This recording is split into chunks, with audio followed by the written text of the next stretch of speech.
So I've tried many times to work out exactly where to start with this. And I was gonna write something serious, and then I decided that Ruthie really wasn't the serious type of person.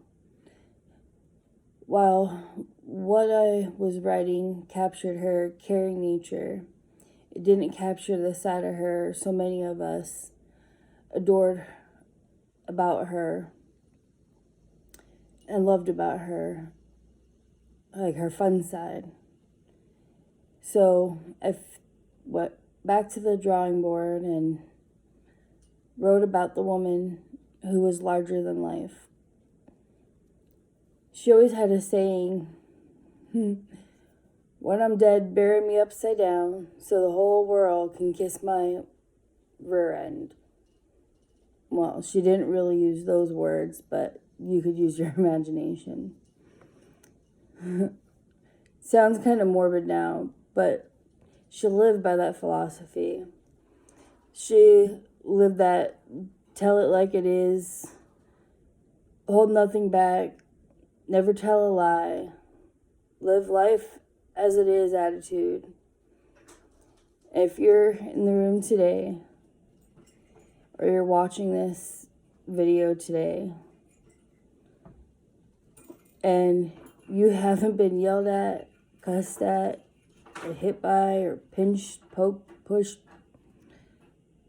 kicked, slapped, or beat up with a paintbrush by Ruthie, then you just weren't loved by her.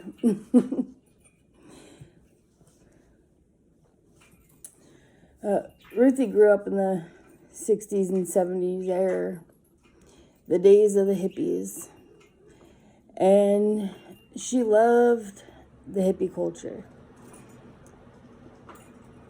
She wasn't all about the fluffiness of the protesting and the nudity and war, but she loved the peace signs and the flowers and the long hair, which we all know Ruthie for. I used to love brushing her hair.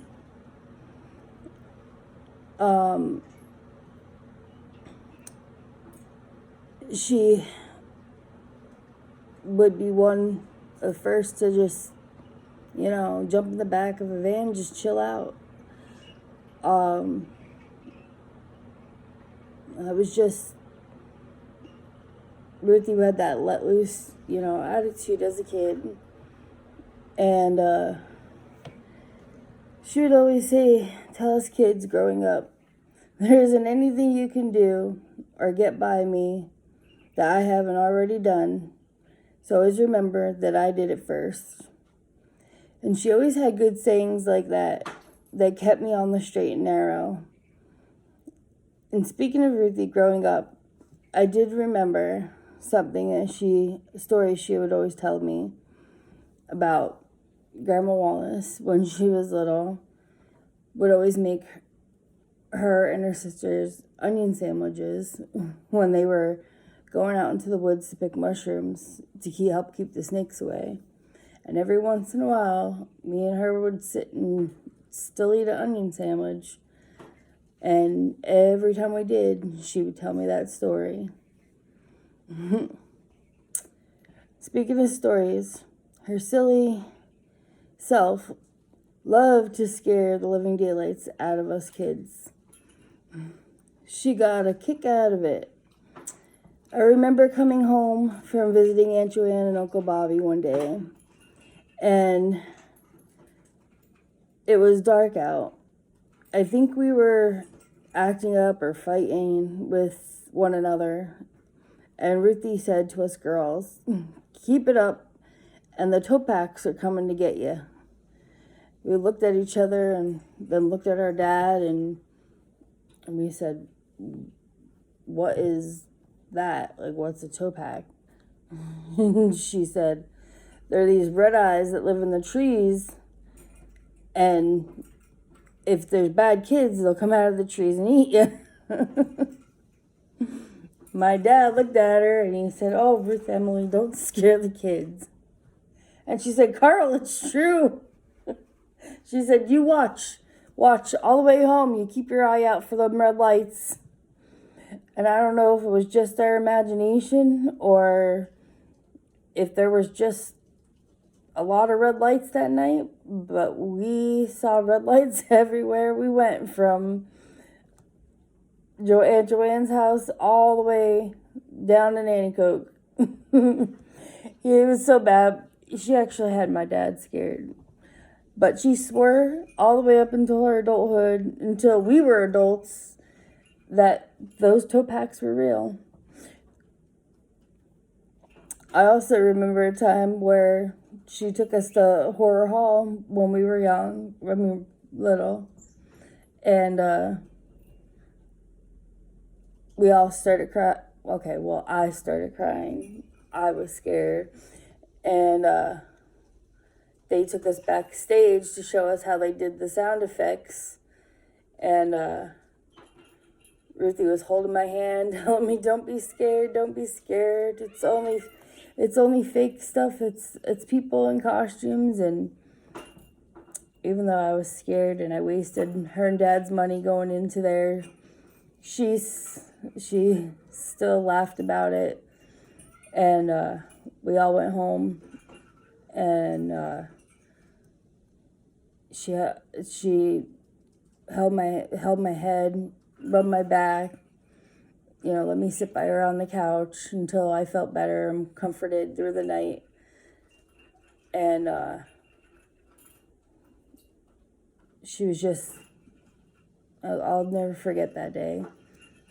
She wasn't mad at us for wasting their money and not going to Horror Hall. She might have been a little prankster.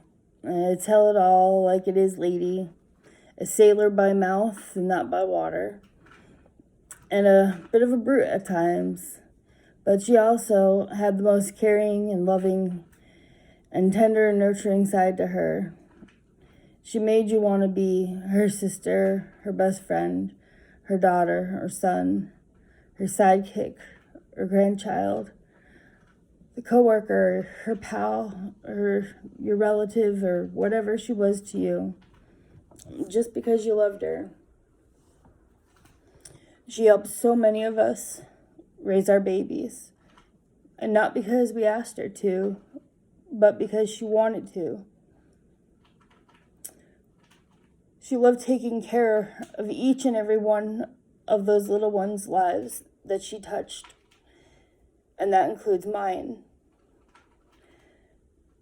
When you're asked in kindergarten what you want to be, nobody says step-parent. Yet Ruthie took on this job like a champ. When you think of a step-parent, especially a stepmother,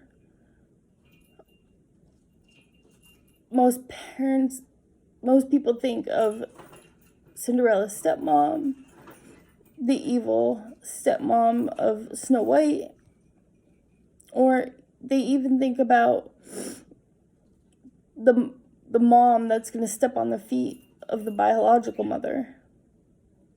And even in my divorce, I've experienced that. But Ruthie was never any of those things. And in fact, she was the opposite. She taught us girls to love and respect our mom, to show equal respect and equal love between all of our parents, our stepfather, our stepmother, our mom, and our dad.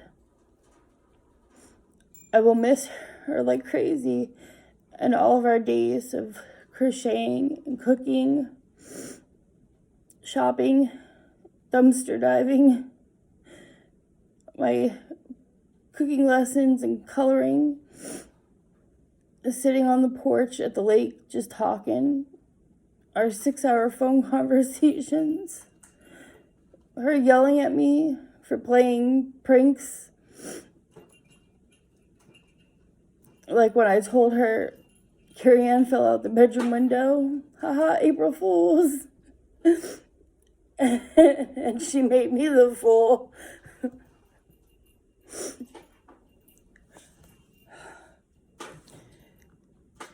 She held my hand through my car accident, helped me walk in the middle of the night.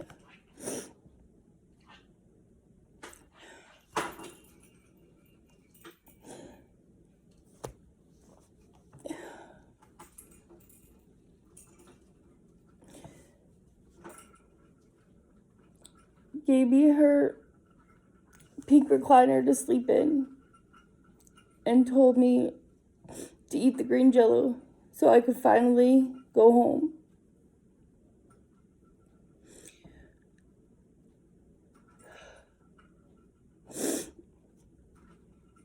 I know,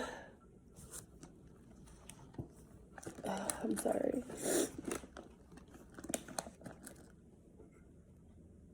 I know she was there when Iva had her surgery at 12 years old for her kidneys, and Carrie Ann when she had her cast as a baby. It never wavered Ruthie from taking care of her just as our mom did. And she not only supported us girls, but she supported my mom through all of that. And she was the glue that held our family together. And Dad, I know as much as he said he wanted peace and quiet, he can't stand to be alone. He can't stand the quiet. And I know he misses her. We certainly miss, and she certainly has missed him. I know he's prepared a place for her wherever he is. And they can both finally rest peacefully now together with no more pains, aches, or suffering here. I thank you, Ruthie, for all that you've done for me. I thank you for being my best friend and the best stepmom that you didn't have to be, but that you chose to be. And we will always and forever love you.